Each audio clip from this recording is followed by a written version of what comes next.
Okay, so now we are going to do our third unit, which is procurement to pay and vendor relationship management. Unit चाहे जो भी मैं पढ़ाऊं और चाहे वो जितना बड़ा हो चाहे वो जितना छोटा हो, पढ़ना आपको सब पड़ेगा अगर एग्जाम में जो गोल हम लोग सेट किए वो हमें अचीव करना है। तो याद है ना गोल 70 प्लस का। All right, so what is this about procurement to pay. Procurement मतलब क्या होता है आप खुद सोचो, एक बेसिक कॉमन सेंस मीनिंग निकालो। प्रोक्योरमेंट का मतलब क्या होता है? प्रोक्योरमेंट मतलब होता है खरीदना। टू पे मीन्स खरीदने से लेकर सामने वाले का पेमेंट करवा देना तक।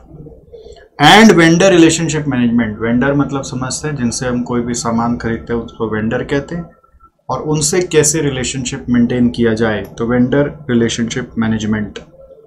So we have procure to pay. Procure to pay. What is procure to pay? We have procure to pay. What is procure to pay? Try to pay attention. It is basically the flow from purchase requisition to payment to suppliers. यहीं पे book में लिखेंगे जो लिखना है, अभी जो लिखना है वो बुक में ही लिखेंगे, ठीक है। इसका बेनिफिट क्या है? इसका बेनिफिट अल्टीमेटली वेंडर से रिलेशनशिप मैनेजमेंट ही है, जिसका इन टर्न बेनिफिट है building value and reducing cost. मतलब कुछ ज़्यादा ही हम लोग हो सकता है अपने सप्लायर से बेनिफिट ले पाएं और हमारा कॉस्ट रिडक्शन भी होगा, ठीक है। इसका दूसरा नाम है परचेज टू पे प्रोसेस और procure to pay cycle. It means how an organization purchases raw material and services needed to do the business. Alright, इसमें दो फंक्शन कनेक्टेड है, एक परचेज फंक्शन, दूसरा है accounts payable function. Purchase plus accounts payable मिलकर procure to पे बनता है। देखो यहां पे लिखा हुआ है procurement function and accounts payable department मिला देंगे तो प्रोक्योर टू पे बनता है। इससे फायदा क्या होगा? It helps to build a better bottom line. What is bottom line? Bottom line मतलब होता है प्रॉफिट, टॉप लाइन मतलब होता है सेल्स, बेटर प्रॉफिट। इससे मेन फायदा जो है वेंडर से रिश्ता अच्छा बन जाता है, जिससे आप फिर अच्छा आप बाय कर पाते हो। बाइंग पावर मतलब होता है नेगोशिएशन कर पाते हो, आप जैसा बोलते हो वो वैसा कर लेता है, क्योंकि आपका रिलेशनशिप उससे बेटर हो जाता है, ठीक है। अब P2P may be initiated through a strong procurement plan which is supported by a customized software। आप चाहो तो एक कस्टमाइज सॉफ्टवेयर का भी इस्तेमाल करके पूरा मैनेज कर सकते हो, ठीक है। प्रोक्योरमेंट प्लान इसके साथ एक चाहिए। प्रोक्योरमेंट प्लान और कस्टमाइज सॉफ्टवेयर दोनों मिला दें तो P2P प्रोसेस अच्छा बन जाता है। Now what is the procurement plan? Procurement plan क्या है? एक डिटेल्ड मैप है that outlines purchase procedure with contingencies. इसमें हम लोग कोई भी जैसे अपने मटेरियल कॉस्टिंग पढ़ते हुए आ रहे हैं, वहाँ पे EOQ वगैरह परचेज करते हैं तो अपने प्लानिंग कर देते स्टॉक लेवल का कि हम लोगों का कभी भी स्टॉक आउट ना हो। तो वो स्टॉक आउट ना हो इससे कोई कंटिजेंसीज बोलते हैं। कंटिजेंसीज की प्लानिंग भी उसमें इंक्लूडेड होगी। The basic objective is prevention of delays and stock out, and ultimately over purchase भी नहीं हो जाना चाहिए जिससे कि वेस्ट हो जाए। तो इसका पर्पस क्या प्रोक्योरमेंट प्लान का? डिले नहीं हो, स्टॉक आउट नहीं हो एंड वेस्ट मिनिमाइज हो जाए। प्रोक्योरमेंट प्लान का काम क्या है? Defines purchase order approval for each type of requisition and establishes workflows to minimize delays, waste and inefficiencies. क्या कर रहा है ये कर रहा है परचेज ऑर्डर अप्रूवल। ये क्या कर रहा है? परचेज ऑर्डर अप्रूवल से लेकर, ठीक है, फिर सब चीज को लेकर डिफाइन कर रहा है कि क्या वर्क फ्लो होगा।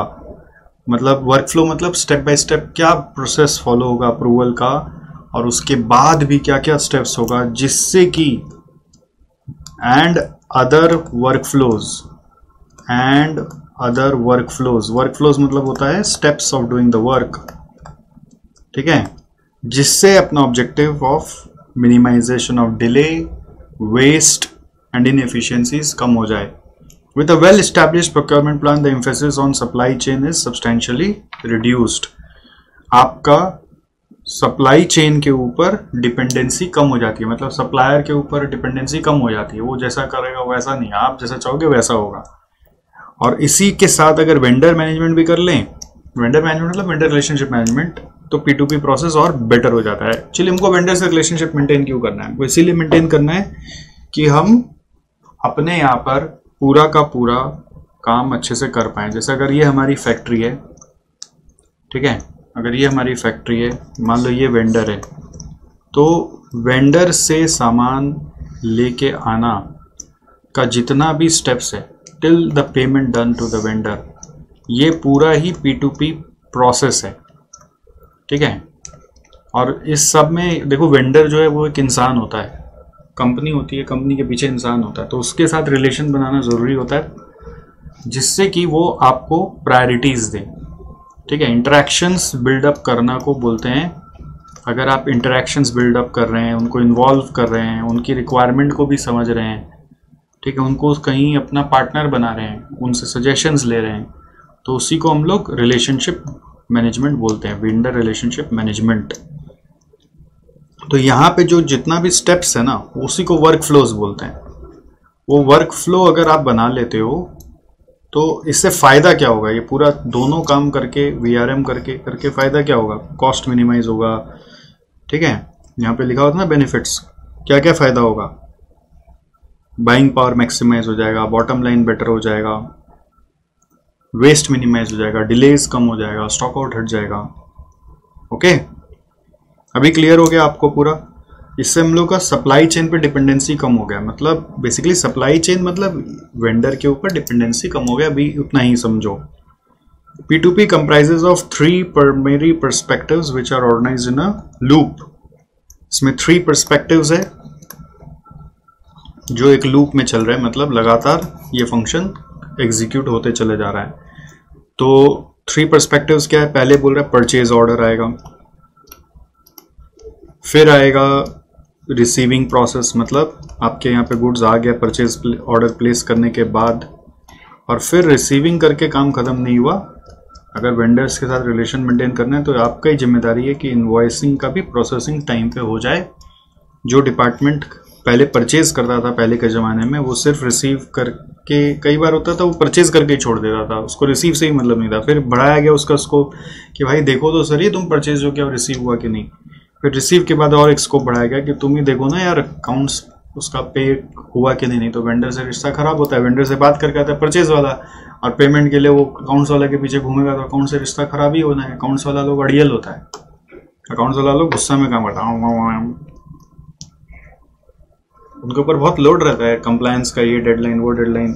तो वो लोग अगर किसी से भी बात करेगा ना, पूरा रिलेशन ही खराब कर देगा किसी भी कंपनी में. तो गोल्डन रूल, अगर आप किसी कंपनी में ऑलरेडी कहीं इंटर्नशिप कर रहे हैं या जॉब करेंगे, तो एक चीज़ हमेशा कर लेना कि अकाउंट्स वाले का इंटरेक्शन कस्टमर से और सप्लायर से एकदम बंद करवा देना. अगर ऐसा होगा तो वो सप्लायर भी नाराज रहेगा और कस्टमर भी नाराज रहेगा. क्योंकि इन लोग को जब हायर किया जाता है अकाउंट्स वाले को, तो उनका अकाउंटिंग स्किल देख के हायर किया जाता है, उनका कम्युनिकेशन स्किल देख के हायर नहीं किया जाता. ठीक है, परचेज और सेल्स वाले को जब हायर करते हैं तो उसमें उनको कम्युनिकेशन स्किल देख के हायर करते हैं, उनका बाकी स्किल उतना इंपॉर्टेंट नहीं है. नेटवर्किंग स्किल्स उन लोग को देख के हायर करते हैं, बात करने का स्किल्स देख के हायर करते हैं. तो अकाउंट्स वाले का ये सब कोई स्किल नहीं होता, उसका काम करने का स्किल होता है, टेक्निकल चीज़ को समझने का. तो वो टेक्निकल चीज़ समझते समझते खड़ूस हो जाता है, मतलब उसका सॉफ्टनेस चला जाता है, जो उसको यूज टू नहीं ना दूसरों से बात करने का ज़्यादा. तो जिस कंपनी में ऐसा हो रहा था झमेला, उस कंपनी में सिस्टम बनाया गया कि भाई साहब इन लोग को हटाओ, अकाउंटिंग वालों को इंटरेक्शन से, परचेज वाला लोग सप्लायर से बात कर लिया करे और सेल्स वाला लोग कस्टमर से बात कर लिया करे. समझ गए? या फिर कोई दूसरा पर्सन रखा जाए. कई कंपनियां बोलती है परचेज वाला लोग भाई बात करते करते अकाउंट्स वाला से ना बिजी हो जाता है, तो परचेज पे काम नहीं होता ठीक से, डिले हो जाता है परचेज में बोलकर.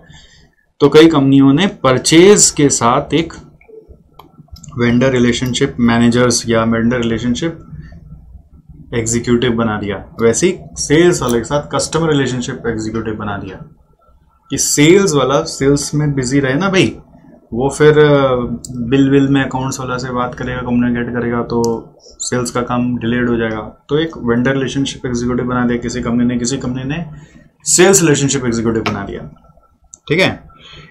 हालांकि उसके बारे में यहाँ जिक्र नहीं है, ये मैं आपको प्रैक्टिकल नॉलेज दे रहा हूँ, और ये सब नॉलेज है ना ज़्यादा महंगा है than the knowledge what you are taking from the book, because in real world many companies are facing this kind of issues. Alright, अभी क्या है ना, आप जाके अगर कंपनी में ज्ञान दोगे तो आपकी बात शायद कंपनी का ओनर या एचआर सुनेगा भी नहीं, क्योंकि ज्ञान देने के लिए भी एक लेवल चाहिए। अगर मेरे को बुलाओगे और मेरे को फीस देंगे तो वो मेरी ज्ञान ले लेंगे, ऐसे मेरे को बुलाओगे और मैं भी कुछ बोलूँगा ना तो शायद वो भी नहीं सुनेंगे। बहुत कम कंपनी होता है जो कोई नौसिखिया का भी बात सुन लेगा। नॉर्मली पैसा दे के लोग ज़्यादा बात सुनता है। तो मेरे को अगर आप इंट्रोड्यूस करा दें अपनी कंपनी में कि सर ये कंसल्टेंट है, ये हमारे गुरु भी रहे हैं, हमारे टीचर भी रहे हैं, आप इनसे एडवाइस लीजिए कि कंपनी में इम्प्रूवमेंट कैसे लाया जाए, ठीक है, तो मैं आऊँगा, मैं कुछ लाखों रुपया फीस लूँगा, और मेरे को जब वो कंपनी फीस दे देगा तो मेरी सारी बात सुनेगा और मैजिकली उसके यहाँ पे परिवर्तन आ जाएगा। और मैं ऐसे ही आऊँगा, ऐसे ज्ञान दे दूंगा तो मेरी बात को कोई नहीं सुनेगा, कोई इम्प्लीमेंट नहीं करेगा। समझ गए? तो दैट्स हाउ मैजिक हैपेंस। खैर, बाकी बात मजाक की नहीं थी, बात सच्चाई की थी कि आप अपनी कंपनी में मुझे इनवाइट कर सकते हैं, मैं फीस लूँगा। ओके, चलो खैर, तो आपको समझ में आया मैंने क्या बोला कि यहाँ पे 3 फेज इसलिए बनाया हुआ। परचेज ऑर्डर में क्या क्या काम है आप देखो, यहाँ पर पहला है परचेज रिक्विजिशन रिसीव करना पड़ता है, पहले उसको चेक करते हैं, रिव्यू करते हैं। फिर सेकंड नंबर वेंडर सिलेक्ट करते हैं, कौन सा वेंडर है और उसमें से मतलब कितना सारा वेंडर है, उसमें से बेस्ट कौन सा है, सिलेक्शन ऑफ वेंडर। और फिर उसको इवेलुएट करके उसका बेस्ट प्राइस देखकर, टर्म्स देखकर इशू ऑफ परचेज ऑर्डर दे देते हैं। तो परचेज ऑर्डर पे आके एंड होता है, ठीक है, परचेज ऑर्डर से स्टार्ट नहीं होता है। फिर रिसीविंग प्रोसेस में क्या हो रहा है, गुड्स जब रिसीव होगा अपने यहाँ पे तो अपने GRN इशू करते हैं, ठीक है, और भी बाकी कोई डॉक्यूमेंट्स आया है तो वो भी सब रिव्यू करते हैं। एनी अदर डॉक्यूमेंट, जैसे कोई इंपोर्ट वगैरह का केस हो तो वो सब भी रिव्यू कर लेते हैं कि भाई सब कुछ ठीक है कि नहीं है। और इनवॉइसिंग प्रोसेस में क्या होगा भाई, आपको सब डॉक्यूमेंट रिकॉन्साइल करना पड़ेगा। क्या रिकॉन्साइल करेंगे हम लोग,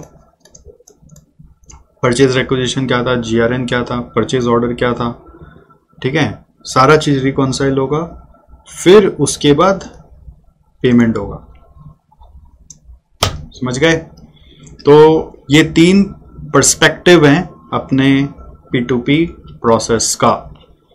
तो P2P का वापस से यहाँ पे फ्लो बनाया हुआ है, अगर आप ध्यान देंगे, किसी को ब्रेक करके इशू ऑफ परचेज रिक्विजिशन आ गया, फिर वेंडर सिलेक्शन आ गया, इशू ऑफ परचेज ऑर्डर आ गया। तो ये तीनों मिला के क्या हो गया, परचेज ऑर्डर वाला फेज हो गया। फिर logging of various documents related to P2P process, receipt verification and reconciliation of invoice, तो वो इनवॉइसिंग पे चला गया। ये सेकंड स्टेप आ गया हम लोगों का रिसीविंग पे, और ये दोनों आ गया रिकॉन्साइल करके अकाउंट्स पेबल करना है, मतलब ये आ गया इनवॉइसिंग पे। समझ गए? तो फर्दर इसको ब्रेक डाउन किया हुआ है, आप जैसे भी इसको याद रख लो, बट आपको ये याद रखना पड़ेगा और इतना कोई टफ नहीं याद रखना, ठीक है। अब आप अपने मन से भी लिखोगे ना तो शायद हो सकता है आप 3, 2, 5 कितना पॉइंट है, 3, 2, 5, 7 है, आप 5 तो लिख ही दोगे पक्का, क्योंकि एक बार ये समझने का दरकार पड़ता है, बार बार समझने का दरकार ही नहीं पड़ता है। ओके, अब उसी चीज को वापस से रिपीट किया हुआ है, आप चाहो तो इसको रीड कर सकते हो, नहीं तो इसका पढ़ने का उतना दरकार नहीं है।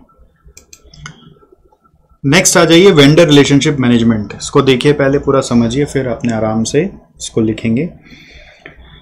तो वेंडर रिलेशनशिप मैनेजमेंट बेसिकली अगर आपको बोला जाए कि उसको डिफाइन करो तो वो है क्या, तो डिफाइन करने के लिए अपने बोलेंगे ये एक ऐसा प्रोसेस है जहां पर अपने long standing relationship with vendors develop करते हैं, जिससे कि म्यूचुअल ट्रस्ट एक दूसरे में बने और उससे दोनों को म्यूचुअली बेनिफिट हो, म्यूचुअल बेनिफिट भी हो और म्यूचुअल ट्रस्ट भी बने। और लॉन्ग स्टैंडिंग रिलेशनशिप वेंडर्स के साथ बनाना है। ये कीवर्ड्स ध्यान रहेंगे, long standing relationship, mutual trust और म्यूचुअल बेनिफिट दोनों को आना चाहिए। ठीक है, अब इसको इंप्लीमेंट कैसे करना है मैंने आपको बोला। कंपनियां ये अगर सोचेगी कि परचेज मैनेजर से ही करवा ले तो परचेज मैनेजर कर लेगा, लेकिन अपना घर भी बनाता रहेगा, गाड़ी लेता रहेगा, गिफ्ट्स लेता रहेगा और गलत वेंडरों से आपके यहाँ पे गुड्स डलवाता रहेगा, जैसा कि most of the bureaucratic organization में होता है। कट लेता है और आपका ऑर्डर डलवाता है, और जहाँ पर आप उनको इम्प्रेस नहीं करते हो वो आपके यहाँ पे कंप्लेंट ठुकवा देता है और आपका ऑर्डर कैंसिल करवा देता है। कई दफ़े ऐसा हो जाता है कि आपका इतना बैड रेपुटेशन क्रिएट करा देता है कि आप किसी और के साथ भी फिर काम नहीं कर पाते हो। जैसा हमारा एक बंधु है जो इंडियन रेलवे में ना चाय बेस सप्लाई करता है। ठीक है, तो इंडियन रेलवे वाला लोग इसी सिस्टम में काम करता है, और कभी कभी मूड चेंज हो जाता है वहाँ पे परचेज मैनेजर का ना, कई बार ट्रांसफर्स भी होते रहते हैं परचेज वालों के। अगर आप उनको इम्प्रेस नहीं किए तो तुरंत एक ऐसा रिपोर्ट जाहिर कर देगा और वो पब्लिक डोमेन में चला जाता है कि उसका फिर दूसरों के यहाँ भी गुड्स बिकना मुश्किल हो सकता है। ऐसा वहाँ पे प्रॉब्लम्स है। ये प्रॉब्लम क्यों है? क्योंकि रिलेशनशिप बनाने के लिए परचेज मैनेजर को ही आगे रखा हुआ है। ठीक है, तो अगर परचेज मैनेजर रिलेशनशिप बनाएगा तो ऐसा ही होगा। वो लोग गवर्नमेंट में तो कई बार स्क्वाड्स को रख के रखता है, क्वालिटी चेक स्क्वाड्स, तो वो अलग से वो कोई एक अचानक से आएगा, चेक करेगा और फिर कंप्लेंट ठोक देगा, फिर उसको इम्प्रेस करो। तो गवर्नमेंट में तो सब इम्प्रेस वाला खेला है। बट अगर हम गवर्नमेंट सेक्टर को एक बार हटाते हैं, छोड़ते हैं, हम ये बोलना चाह रहे हैं कि अगर ट्रू वेंडर रिलेशनशिप मैनेज करना है तो कैसे होगा? तो इसको परचेज मैनेजर के हाथ में नहीं देना चाहिए। The responsibility should come into the hands of a separate person who is in charge of this particular relationship management. ठीक है, वो सेपरेट टीम होना चाहिए, सेपरेट पर्सन होना चाहिए, तभी ये चीज चलेगा। या फिर जापानीज थ्योरी बोलता है टेक्नोलॉजी बना के उनके साथ डील करो, कोई अलग से सेपरेट पर्सन भी नहीं चाहिए। Technology will maintain the relationship. समझ गए? तो ऐसा एक टेक्नोलॉजी है जो जापानीज कॉन्सेप्ट से इंस्पायर होके फोर्ड मोटर कंपनी ने बनाया, और फिर उसको मतलब पब्लिक के लिए भी, हर कंपनी के लिए भी यूजेबल रख दिया, जिसको यूज करना कर सकते हैं। वो सॉफ्टवेयर का नाम है कोविसेंट। कोविसेंट एक्चुअली एक कंपनी है, कोविसेंट टेक्नोलॉजी, जिसने ये सॉफ्टवेयर बनाया वेंडर रिलेशनशिप मैनेजमेंट के लिए, जिसमें जैसे कोई कंपनी है, जैसे गाड़ी बनाती है, एक गाड़ी में मान लो 10,000 इक्विपमेंट्स, 10,000 पार्ट्स लगते हैं। अब 10,000 पार्ट्स अगर ऑर्डर करना है तो 300 वेंडर हैं। तो कल को अगर ऑर्डर आ गया कि ऐसा 25 गाड़ी बनाना है, तो कितना पार्ट्स ऑर्डर होगा और कब बनेगा, उसके हिसाब से कितना तारीख को किसको क्या डिलीवर करना है, वो सारा बस सॉफ्टवेयर में डालते कि 25 गाड़ी बनाना है इतना तारीख को, वो सब कैलकुलेट करके सबको इंडिविजुअली इन्फॉर्म कर देता है कि ये चीज़ तुमको करके देना है। तो ऐसा सॉफ्टवेयर रिलेशनशिप बना रहा है वेंडर्स के साथ। आदमी चाहिए ही नहीं। परचेज मैनेजर का काम है खाली सही वेंडर आइडेंटिफाई करके बस उसके साथ एक कॉन्ट्रैक्ट कर लो।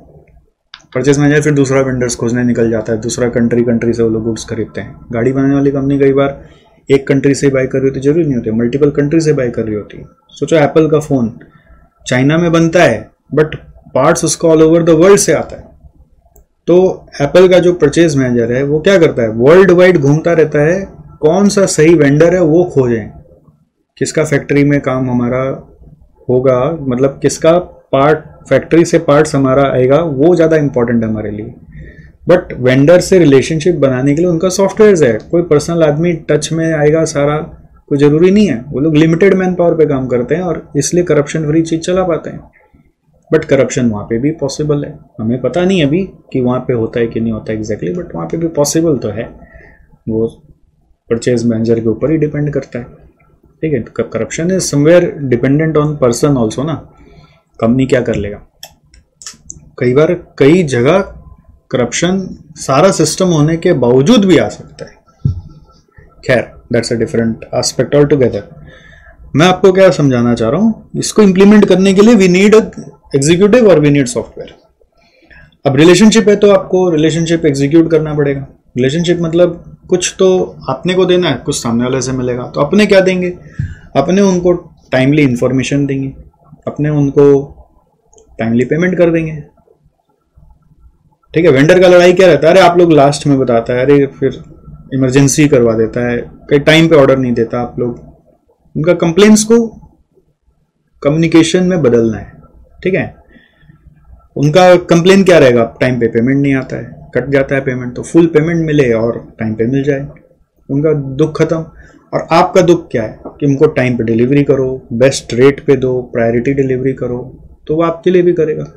तो आप उसके लिए करो, वो आपके लिए करेगा। सिंपल है, यही रिलेशनशिप। रिलेशनशिप मतलब बर्थडे, एनिवर्सरी, बच्चे का पार्टी, शादी वगैरह में जाना, ऐसा कुछ नहीं है। Relationship is just two way communication proper होना चाहिए। उसको उसका चीज मिल जाए, आपको अपना चीज मिल जाए। समझ गए? अगर ये चीज लगातार चलते रहता है तो एक वेंडर के साथ लॉन्ग टर्म रिलेशनशिप बन जाता है। फिर हम लोग वेंडर को आइडियाज दे सकते हैं कि आप और अपना प्रोडक्शन को बेटर कैसे कर सकते हो, जिससे कि आप और अच्छी क्वालिटी कम कॉस्ट पे बनाएंगे, तो हमें बेस्ट प्राइस दीजिए। हम वेंडर को हेल्प करते जाके, ये जापानीज सिस्टम है, वेंडर के जाके हम हेल्प करते हैं कि आप यहाँ पे कैसे प्रोडक्शन करेंगे जिससे कि आपका कॉस्ट कम होगा, क्वालिटी बेटर होगा, तो हमें बेनिफिट होगा। उसी तरह से वेंडर भी हमारे यहाँ पे आके फिर नॉलेज देता है कि आप मेरा प्रोडक्ट यूज कर रहे हो तो कैसे उसको यूज करके अपना प्रोडक्ट बनाए जिससे कि आपका क्वालिटी बेटर होगा और आपको भी कस्टमर रिस्पॉन्सिवनेस ज्यादा मिलेगा। समझ गए? तो ये है strategic partnership buildup which is the outcome of vendor relationship management. Alright. तो वेंडर रिलेशनशिप मैनेजमेंट में एक सबसे इंपॉर्टेंट चीज आता है कि स्ट्रेटेजिक पार्टनरशिप क्रिएट होना चाहिए। अगर ये नहीं क्रिएट हुआ तो फिर वेंडर रिलेशनशिप सक्सेस ही नहीं हुआ। स्ट्रेटेजिक मतलब लॉन्ग टर्म। तो अब आप इस पूरा चीज को पढ़ेंगे मेरे साथ, ध्यान देंगे तो सब समझ में आ जाएगा। तो यहाँ पे क्या कह रहे हैं हम लोग? वेंडर रिलेशनशिप से फायदा क्या है? कॉस्ट एफिशिएंसी बेटर हो जाएगी, इफेक्टिवनेस मतलब जो फाइनल आउटपुट आना चाहिए वो बेटर हो जाएगा, एवर चेंजिंग टेक्नोलॉजी से आप डील कर पाओगे, कॉम्पिटिटिवनेस में बेटर कॉम्पिटिशन से परफॉर्म कर पाओगे। इसका अल्टीमेट फायदा क्या है? It is basically a start of long standing relationship and success of organization depends much on the management of the process before and after signing the outsourcing contract. outsourcing contract मतलब vendor से जो काम करवा रहे हो आप, उसके selection के पहले आप क्या उनसे बात कर रहे हो वो भी बहुत इंपॉर्टेंट है। और आउटसोर्सिंग कॉन्ट्रैक्ट साइन हो गया मतलब उनके साथ कॉन्ट्रैक्ट हो गया कि अब आपके साथ काम करेंगे, तो उसके बाद उनसे डील कैसे कर रहे हो लगातार, वो भी बहुत इंपॉर्टेंट है। तो बिफोर आफ्टर सब काम इंपॉर्टेंट है जिससे लॉन्ग टर्म स्टैंडिंग रिलेशनशिप बन जाए। अब इसके बाद यहां पे बता रहा है कि एक डेफिनेशन है वेंडर रिलेशनशिप मैनेजमेंट का कि it helps organization to control cost, drive service excellence, mitigate risk and increase value from their vendors throughout the deal life cycle.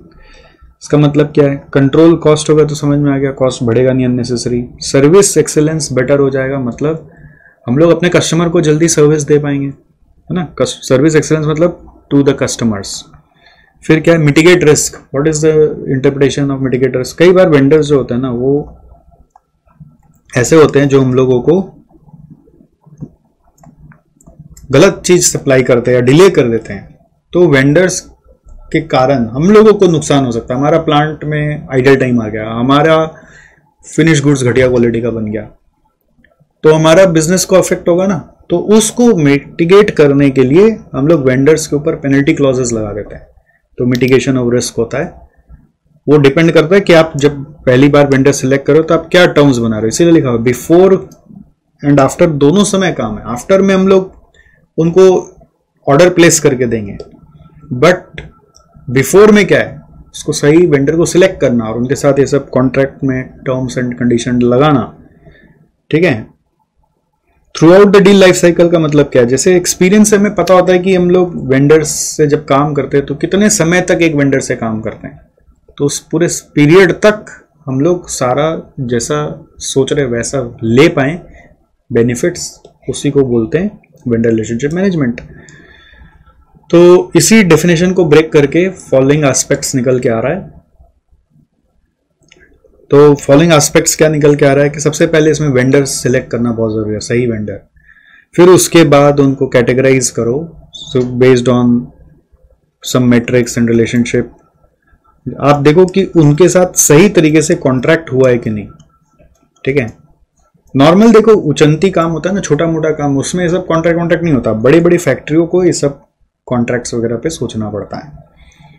तो ये कैटेगराइजेशन का मैंने एक एग्जांपल रखा कि गोल्फ करके एक एनालिसिस आप लोग इंटर में पढ़ते थे, उससे वेंडर कैटेगराइजेशन हो सकता है। G for government supplier, O for ordinary, L for local, F for foreign supplier. तो ऐसे एक एग्जांपल दिया कि इस तरह से भी आप कैटेगराइज कर सकते हो। कई बार आप कुछ अपना स्कोरिंग मॉडल बनाते हो, ठीक है, उस स्कोरिंग मॉडल से आप कैटेगराइज कर सकते हो। स्कोरिंग मॉडल मतलब आपको बनाना पड़ेगा कि अगर ये वेंडर का इतना साल का एक्सपीरियंस है तो उसका 5 पॉइंट है, फिर उस वेंडर का अगर ISO रजिस्ट्रेशन है तो उसका और 5 पॉइंट है, फिर उस वेंडर का मशीनरी अगर जो भी है वो सारा का सारा लास्ट 3 इयर्स में आया हुआ तो उसका 5 पॉइंट और है। समझ गए? तो इस तरह से आप अपना कैटेगरीज के हिसाब से, क्राइटेरियाज के हिसाब से स्कोरिंग सेट कर सकते हो, और स्कोर के हिसाब से फिर किस वेंडर का कितना रेंज में स्कोर आ रहा है उसके हिसाब से आप स्कोरिंग मॉडल सेट कर सकते हो। फिर क्या बोल रहे हैं, determine the ideal number of vendors. Determine क्या करना है, आइडियल नंबर ऑफ वेंडर्स। आप बहुत सारा वेंडर से काम ना करें, लिमिटेड नंबर ऑफ वेंडर से काम करें, और सिर्फ एक ही वेंडर से भी काम ना करें। मिटिगेट रिस्क, वही पेनल्टी क्लॉजेस डालें, और establish vendor management organization that best fits the enterprise. अब वेंडर मैनेजमेंट ऑर्गेनाइजेशन मतलब क्या है, सारे वेंडर मैनेजमेंट के जो बेस्ट प्रैक्टिस हो सकते हैं वो सब। वेंडर मैनेजमेंट ऑर्गेनाइजेशन मतलब जितना भी बेस्ट प्रैक्टिसेस हैं जो कि आप फॉलो कर सकते हैं सॉफ्टवेयर से, या फिर मैनुअली, या फिर may be through purchase manager only, may be through separate team, आपको वो अपना ऑर्गेनाइजेशन का नीड के हिसाब से और रिसोर्सेज के हिसाब से सेट करके देखना है। ठीक है, तो अगर एग्जाम में आपको पूछा कि what define vendor relationship management, तो क्या तो आप ये वाला भी बता सकते हो, एक ऐसा लॉन्ग टर्म स्टैंडिंग रिलेशनशिप बनाना है जिससे म्यूचुअल ट्रस्ट और म्यूचुअल बेनिफिट्स आए, या फिर आप ये वाला डेफिनेशन भी बता सकते हो, या दोनों भी बता सकते हो। तो ये वाला डेफिनेशन लिखोगे तो बोलना पड़ेगा, it is a discipline that enables organization to control cost, achieve efficiency, achieve service excellence, mitigate risk, to gain increased value from vendors throughout the deal life cycle। तो ये ज़्यादा थोड़ा सा हैवी है, बट ये याद रख के आप आंसर बता सकते हो। फिर आपको पूछेगा एस्पेक्ट्स क्या है, तो एस्पेक्ट्स में आपको 5 पॉइंट लिखने पड़ेंगे। Select the right vendor, categorize करो, फिर ideal number of vendors identify करो, रिस्क मिटिगेट करो, और फिर vendor management organization in place लगाओ। ठीक है, सो अल्टीमेट एम क्या है, build a stronger and successful relationship with the supplier of goods and service providers. खाली रॉ मटेरियल नहीं, बाकी भी कोई और तरह का सर्विसेज आपको मिलता है तो सबके साथ आपका बेटर रिलेशनशिप हो जाएगा। ठीक है, it facilitates on focusing delivery of quality products and services at the right time.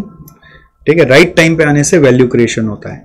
Main चीज है राइट टाइम पे वो अगला देने लगेगा आपको, और ऑफ कोर्स अच्छी क्वालिटी का देगा, क्वालिटी भी बढ़ेगी और इससे कॉस्ट भी घटेगा। कॉस्ट घटेगा को एक अच्छा वर्ड दे दिया, improves total cost of ownership, मतलब कॉस्ट घटेगा। और स्मूदर फ्लो ऑफ डेटा रहेगा। स्मूदर फ्लो ऑफ डेटा मतलब जैसे कल को कब कितना समय बाद कुछ आ रहा है वो पता चल जाएगा आपको। जैसे कोविसेंट सॉफ्टवेयर में आपको जो बता रहा था, ये सॉफ्टवेयर ऐसा है जो सप्लायर एंड पे भी है, तो सप्लायर भी उसमें इनपुट कर देता है कि हाँ मेरा ये गुड्स यहाँ से डिस्पैच हो गया है, तो सारा इंफॉर्मेशन जो कंपनी ऑर्डर किया उसको भी दिखेगा कि कब कौन सा गुड्स कहाँ पे आ रहा है और कहाँ पर है रास्ते में। सारा फ्लो ऑफ इंफॉर्मेशन प्रॉपर रहना चाहिए कि सब वेंडर भी सारा सही सही बात हमें बताएं और हम भी वेंडर को सारा चीज रिक्वायरमेंट जो भी है वो सब सही सही बताएं और टाइमली बताएं। ठीक है, फिर यहाँ पे इस पैराग्राफ में खाली बताया हुआ है कि वेंडर रिलेशनशिप मैनेजमेंट और सप्लायर रिलेशनशिप मैनेजमेंट में क्या डिफरेंस है। तो दोनों में कॉमन चीज ये है कि आप वेंडर्स सिलेक्ट पे बहुत फोकस करते हो, ये कॉमन चीज है दोनों पे, and that you do by evaluating several vendors, not just selecting the one you like. But vendor relationship management का फोकस है कि हम लोग स्ट्रेटेजिक पार्टनरशिप डेवलप करना चाहते हैं, लॉन्ग टर्म स्टैंडिंग डेवलप करना चाहते हैं। सप्लायर रिलेशनशिप मैनेजमेंट जब टर्म यूज हो रहा था तब उस जमाने में लॉन्ग टर्म स्टैंडिंग पे उतना फोकस नहीं था, स्ट्रेटेजिक पार्टनरशिप पे फोकस नहीं था। By way of word strategic partnership I mean to say कि आप उस वेंडर के साथ नॉलेज शेयरिंग ऐसा करें कि आप उनको एडवाइस दे सके, वो आपको एडवाइस दे सके, और फ्यूचर में और क्वालिटी बेटर कॉस्ट कम, ऐसा प्रोसेस आते रहे। वेंडर और सप्लायर में डिफरेंस क्या है? Normally supplier word raw material related ज़्यादा फेमस हो गया है यूसेज के हिसाब से, टर्म जैसे अपने बोलते हैं उसके हिसाब से। और वेंडर वर्ड जो है वो कोई भी तरह का वेंडर हो सकता है। कोई आपके यहाँ पे लेबर का सप्लायर है तो वो भी एक वेंडर है, टेक्नोलॉजी सप्लायर है तो वो भी वेंडर है, मार्केटिंग मीडिया सप्लायर है तो वो भी वेंडर है। तो आप सबके साथ जब रिलेशनशिप के बारे में सोच रहे हो तो वेंडर रिलेशनशिप मैनेजमेंट एक बड़ा एम्बिट को कवर कर लेता है। और उससे भी ऊपर है supply chain management. Supply chain management हमारा नेक्स्ट यूनिट होगा, उसमें तो और भी बहुत सारे एस्पेक्ट्स है। उसका एक एस्पेक्ट है वेंडर रिलेशनशिप मैनेजमेंट। समझ में आया आपको पूरा वेंडर रिलेशनशिप मैनेजमेंट? अब ये पूरा आप नोट कर सकते हो वीडियो रोक कर, जहां पर जो भी मैंने मार्किंग किया है लिखा है, ठीक है। तो आई थिंक एग्जाम में क्वेश्चन क्या आएगा, what is vendor relationship, what are the aspects, what are the benefits, what is the relation with supply chain management, वही सब आएगा।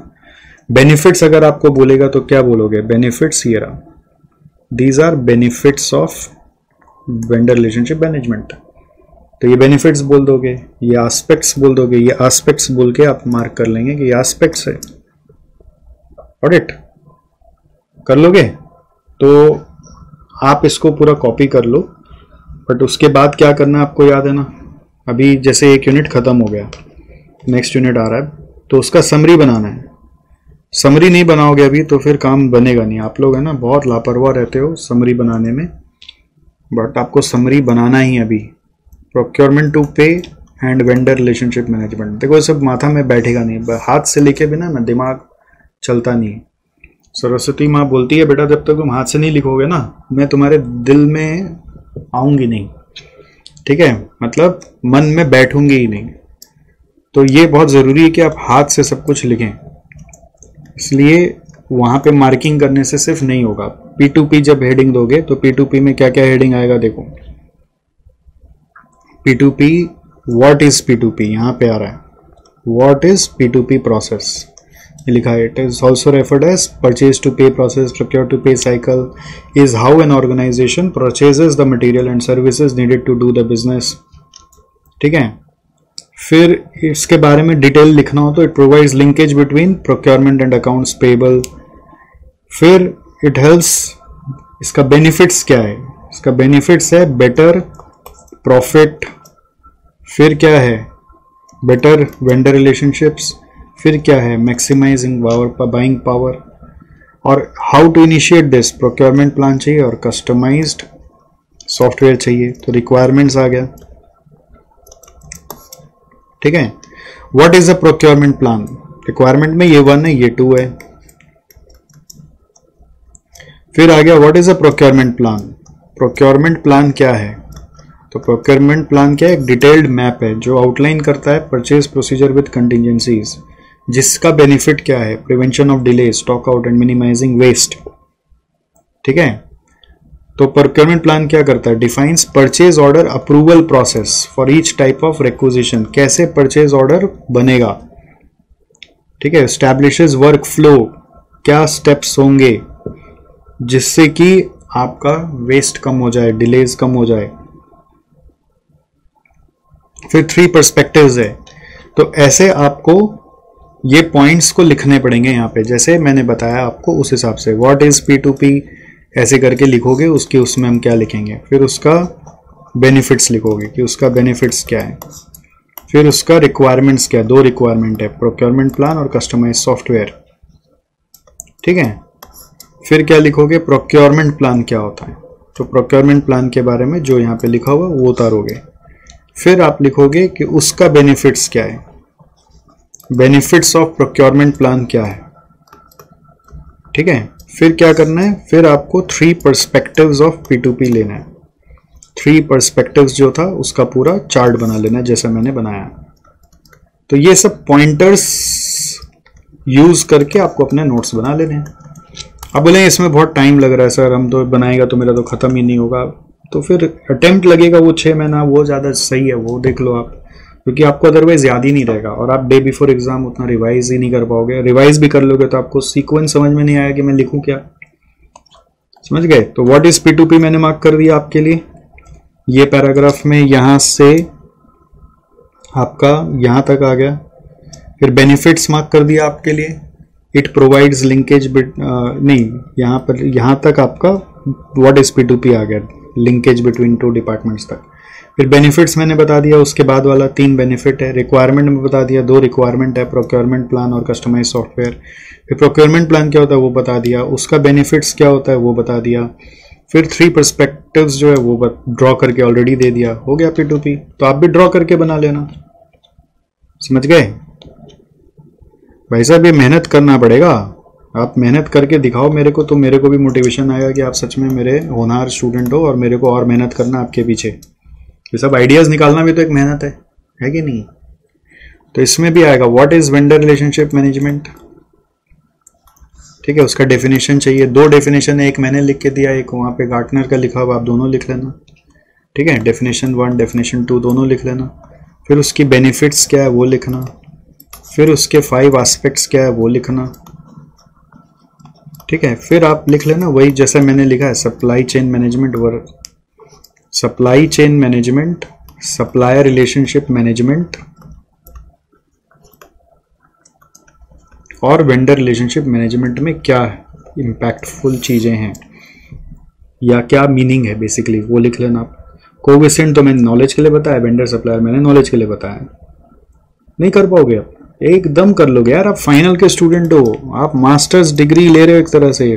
Cost accountant degree is like masters degree, आप graduate हो already, नहीं हो तो होने वाले हो यार, उसमें क्या बड़ी बात है।